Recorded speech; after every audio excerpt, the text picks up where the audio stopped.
अस्सलाम वालेकुम। एक वीडियो निकल कर सामने आई, मैं वीडियो देख रहा था तो कई मसलक के लोगों की वीडियो, जितने भी मसालिक के लोग हैं उनमें से तमाम उलमाओं की वीडियो देख रहा था मैं। और वीडियो देखते देखते एक वीडियो सामने आ गई। वो पहले आप वीडियो देखिए कि वो कौन सी वीडियो है और वीडियो में क्या कुछ हुआ, क्या कुछ देखने को मिला, ये आप लोगों से शेयर करना चाहता हूँ। पहले आप लोग वीडियो देखिए, ज़रूर देखिएगा। जो अहले हदीस है, जो आपका सलफी है, वो इसमें ये मजार वजार पीर मुरीद किसी में बिलीव नहीं करता। वो कहता है सिर्फ आप और अल्लाह, आपके बीच में कोई इंटरफेरेंस नहीं, कुछ नहीं। वो जैसा लिखा गया है किताब के अंदर, कोई इंटरप्रेट नहीं करेगा किताब को। जैसा किताब के अंदर लिखा गया उसको लिटरल फॉलो करते हैं उसको। मतलब किताब इस पर लिखा है कि इस आदमी के ऊपर थूकना है तो आपको थूकना है। प्रॉफिट, वो उनके जो सलाफी एक वर्ड यूज करते हैं, तो सलाफ अल सलाफ, जो प्रॉफिट मोहम्मद के साथ के जो लोग थे ना, सहाबा लोग जो थे, वो लोग जिस तरह का जिंदगी बसर करते थे, जो लोग वो जो काम वो करते थे, वो लोग का बयान है। सल्फी, वहाबी और अहले हदीस। सुन्नियों में एक समूह ऐसा भी है जो किसी एक खास इमाम के अनुसरण की बात नहीं मानता।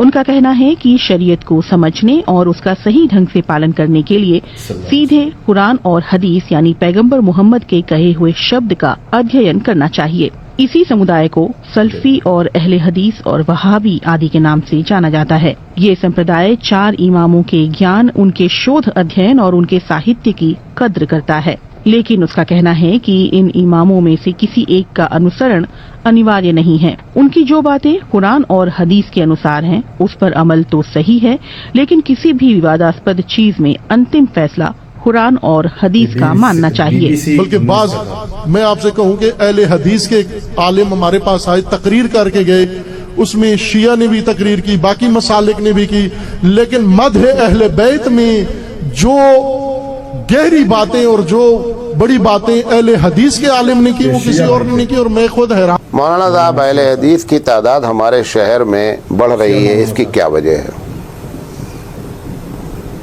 इसकी पहली वजह यह है कि हम बेदलील बात करते हैं, वो दलील के साथ बात करते हैं। पहली वजह, हमारे यहाँ मदारिस में हमको फ़िक़्ह पढ़ाई जाती है और हदीस से दलील नहीं दी जाती है।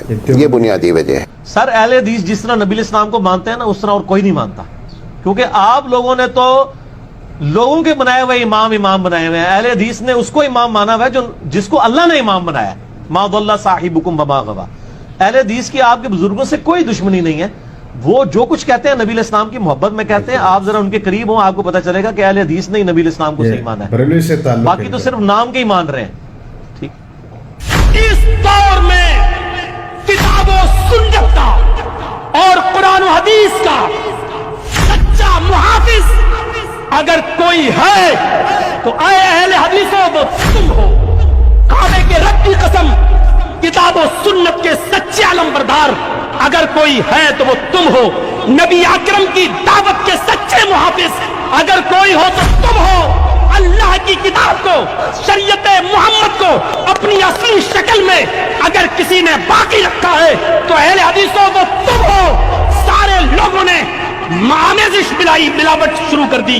किसी के यहाँ पीरों की मिलावट, किसी के यहाँ फकीरों की मिलावट, किसी के यहाँ इमामों की मिलावट, किसी के यहाँ मुहद्दिसों की मिलावट।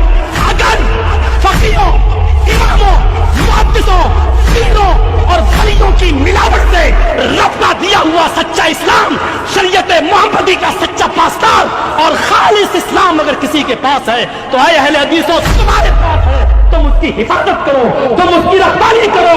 इंशाअल्लाह क़यामत की सुबह तक कोई तुम्हारा कुछ नहीं बिगाड़ सकता। ला तज़ालु ताइफ़तुम मिन उम्मती अलल हक़ मंसूरीन, एक गिरोह हमेशा हक पर रहेगा। ला यज़ुर्रुहुम मन खालफ़हुम, कोई भी मुखालिफ क़यामत की सुबह तक उनका कोई कुछ नहीं कर सकता। कि मेरी उम्मत का एक करो हमेशा हक के ऊपर रहेगा। एक करो, ला तज़ालु ताइफ़तुन, एक करो मेरी उम्मत का हमेशा हक के ऊपर रहेगा। उसे रुस्वा करने वाले कतान उसको तकलीफ नहीं पहुंचा सकते, यहाँ तक के कयामत आ जाए।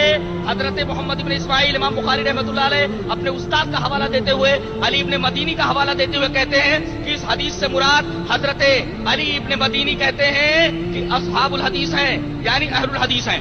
इमाम बुखारी रहमतुल्लाह अलैह ने ये बताया कि वो करो जो कयामत तक मेरी उम्मत के अंदर रहेगा, मेरे जमाने से लेकर के ता क़याम क़यामत, जबकि सूरज मशरिक से न निकल करके मगरिब की तरफ से निकले उस वक्त तक 1 करोड़ रहेगा, हमेशा हक के ऊपर कायम रहेगा और उसे रुस्वा करने वाले कोई तकलीफ नहीं पहुंचा सकते, कोई जरर नहीं पहुंचा सकते। अली इब्न मदीनी का हवाला देते हुए इमाम बुखारी रहमतुल्लाह अलैह ने फरमाया कि हम असहाबुल हदीस, वो असहाबुल हदीस हैं। असहाबुल हदीस और अहलुल हदीस दोनों का मतलब। आपने सुना होगा कि हमारे हिंदू भाई ने क्या कहा, हमारे शिया मौलाना ने क्या कहा, और उसके बाद देवबंदी मौलाना ने क्या कहा, और बरेलवी मौलाना ने क्या कहा, और जो भी है BBC न्यूज़ करके इन्होंने क्या कहा है। अहलुल हदीस के बारे में इन सब लोगों की क्या राय थे, और इन्होंने अपने राय का इज़हार किया है, और इन्होंने खुल के कहा है कि जिस तरह से अहले हदीस ने अपने आप को बना कर रखा है और जिस तरह इस्लाम को फॉलो करते हैं, वो नबी करीम सल्लल्लाहु अलैहि वसल्लम के बताए हुए तरीक़े को, और जिस पर नबी करीम सल्लल्लाहु अलैहि वसल्लम ने चलकर ख़ुद दिखाया है और जिस तरह सहाबा ने उस पर अमल किया है, इन सारी बातों को बहुत ही जामे तौर पर लोगों के सामने बयान किया रखा है। और इससे हम और आप सब सीख सकते हैं, समझ सकते हैं, और अपने दीन के बारे में, अपने आमाल के बारे में और अपने लिए सोच सकते हैं। ये बहुत ही सोचने समझने का फ़िक्रिया लम्हा है, और इसको हमें चाहिए कि हम बड़े गौर व फिक्र के साथ इस पर गौर करें, फिक्र करें और इस्लाम के सही रास्ते की तरफ जाएं।